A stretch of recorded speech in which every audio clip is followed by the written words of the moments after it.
Karthigai Deepam serial நேர்களுக்கு வணக்கம். நம்மளோட கார்த்திகை தீபம் சீரியல்ல ஒரு சூப்பரான எபிசோட் வந்துருக்குன்னே சொல்லாம மிஸ் பண்ணாம ஃபுல் வீடியோவும் கேளுங்க. வீடியோக்குள்ளே போகிறதுக்கு முன்னாடி நம்ம சேனலை லைக் அண்ட் சப்ஸ்கிரைப் பண்ணி சப்போர்ட் பண்ணுங்க.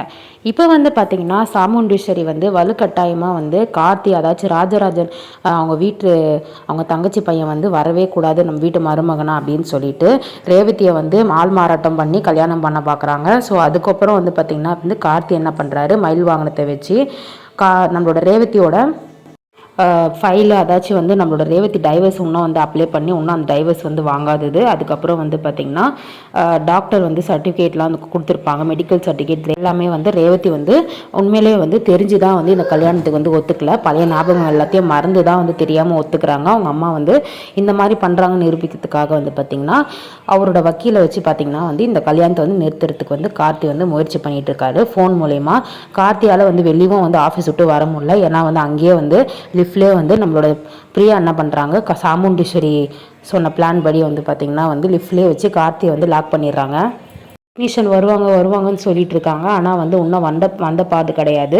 ஸோ அதை வச்சு பார்த்திங்கன்னா பிரியா எப்படியாச்சும் சாமுண்டீஸ்வரி சொல்லியிருப்பாங்க, வெளியவே விடாத, நான் இந்த கல்யாணத்தை முடிக்க வரைக்கும் வெளியே விடாத அப்படின்ற மாதிரி பிளானை சொல்லியிருப்பாங்க. அதுபடியே பார்த்திங்கன்னா பிரியா பண்ணிகிட்டு இருப்பாங்க. இப்போது பார்த்திங்கன்னா கரெக்டாக கல்யாணம் பண்ணுறதுக்காக பார்த்திங்கன்னா நம்மளோட மருது என்ன பண்ணுவார், ரிஜிஸ்டர்கிட்ட பேசிட்டு சரி ஓகேக்கு கல்யாணம் பண்ணிக்கலாம் அப்படின்னு சொல்லும் போது கல்யாணம் பண்ணிகிட்டு இருப்பாங்க. அப்போ பார்த்திங்கன்னா கரெக்டாக நம்மளோட கார்த்தி அவங்களோட லாயர் பார்த்திங்கன்னா இந்த மாதிரி நீங்கள் எப்படி கல்யாணம் பண்ணுவீங்க, ரிஜிஸ்டர் பண்ணாமல் நீங்கள் ஃபஸ்ட்டு டைவர்ஸ் வாங்காமல் எப்படி நீங்கள் இன்னொரு கல்யாணம் ரிஜிஸ்டர் பண்ணுவீங்க அப்படின்ற மாதிரி பயங்கரமாக சாமுண்டீஸ்வரை வெளியே கூட்டிகிட்டு தனியாக பேசுகிறாங்க. நீங்கள் ஒழுங்காக நீங்களே கல்யாணத்தை நிறுத்திடுங்க, இல்லைன்னா நான் உங்கள் மேலே நீங்கள் கல்யாணம் பண்ணிங்கன்னா ரிஜிஸ்டர் ஆச்சுன்னா உங்கள் மேலே நான் ஆக்ஷன் எடுக்க வேண்டியது வரும். அது மட்டும் இல்லாமல் ரேவதி பழைய ஞாபகத்தை மறந்துருக்காங்க, அதை வச்சு நீங்கள் இந்த மாதிரி புதுசாக வேறு கல்யாணம் பண்ணுறீங்க அப்படின்னு சொல்லிட்டு நீங்கள் நம்ம கேஸ் கொடுத்தனா இப்போ நீங்கள் ஜெயிலுக்குள்ளே தான் போவீங்க அப்படின்ற மாதிரி சொன்னதும் அதுக்கப்புறம் என்ன பண்ணுறாங்க, வேறு வழி இல்லாமல் நம்மளோட சாமுண்டீஸ்வரியை ரிஜிஸ்ட்ரேஷனை நிறுத்திடுறாங்க. ரேவதி கேட்குறாங்க, என்னம்மாச்சு, நீங்கள் தான் ரிஜிஸ்டர் பண்ணணும் அப்படி இப்படின்னு சொல்லிட்டு இங்கே வந்தீங்க, இப்போ நீங்களே ரிஜிஸ்டர் நிறுத்திடுங்க அப்படின்னு சொல்லிட்டு சொல்லும் போது இல்லைம்மா இப்போதைக்கு வேண்டாம் அப்படின்னு சொல்லிட்டு அப்போ நம்ம சூரியகலா அத்தை ஏன் அத்தை என்ன ஆச்சு அப்படின்னு சொல்லும்போது சூரியகலா இப்போ எதுவுமே பேச முடியாது, வா நம்ம வீட்டுக்கு போகலான்னு சொல்லிட்டு ரேவதி என்ன பண்ணுறாங்க, வீட்டில் விடுறாங்க. அப்போ பார்த்திங்கன்னா ரேவதி ஆஃபீஸ் போறியான்னு சொல்லிட்டு கேட்குறாங்க.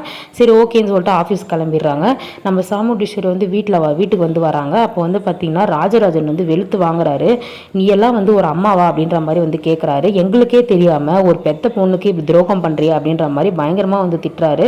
சாமுண்டீஸ்வரி வாயை மூடுங்க, உங்களோட ஃபேமிலியிலேருந்து நீங்கள் அவனை எடுத்துகிட்டு உள்ளே வைக்கணும்னு நினைக்கிறீங்களா எல்லாரும் சேர்ந்து, நான் என் பொண்ணுக்கு நல்லது தான் பண்ணுறேன், நீங்கள் தேவையில்லாத அவனை சேர்க்கலான்னு சொல்லிட்டு எல்லாரும் சேர்ந்து ட்ராமா பண்ணிட்டு இருக்கீங்களா வீட்டில் அப்படின்னு சொல்லும் போது இங்கே பாரு சாமுண்டீஸ்வரி, உன்னோட பிடிவாதத்தால் உன் பொண்ணு வாழ்க்கையை நீ பாலாக்கிடாத, பாவம் ரேவதி அவளுக்கு எதுவுமே தெரியாத அவ்வளோ தூரம் ரிஜிஸ்ட்ரேஷன் வரைக்கும் வந்திருக்கா, நீ எல்லாம் அம்மாவா அப்படின்ற மாதிரி பயங்கரமாக வெளுத்து வாங்கிட்டாரு.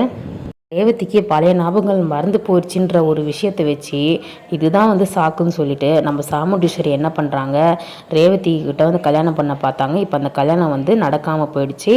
இப்போ முறைப்படி நீங்கள் டிவோர்ஸ் வாங்கிட்டு அப்புறமேட்டு ரேவதிக்கு பழைய ஞாபகங்கள் திரும்பி வந்ததுக்கப்புறம் தான் நீங்கள் கல்யாணம் பண்ணணும் அப்படின்னு சொல்லிட்டாங்க.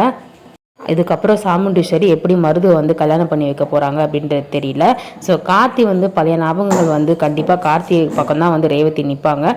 ஸோ வெயிட் பண்ணி பார்க்கலாம் என்ன நடக்குதுன்னு சொல்லிட்டு. தேங்க்யூ.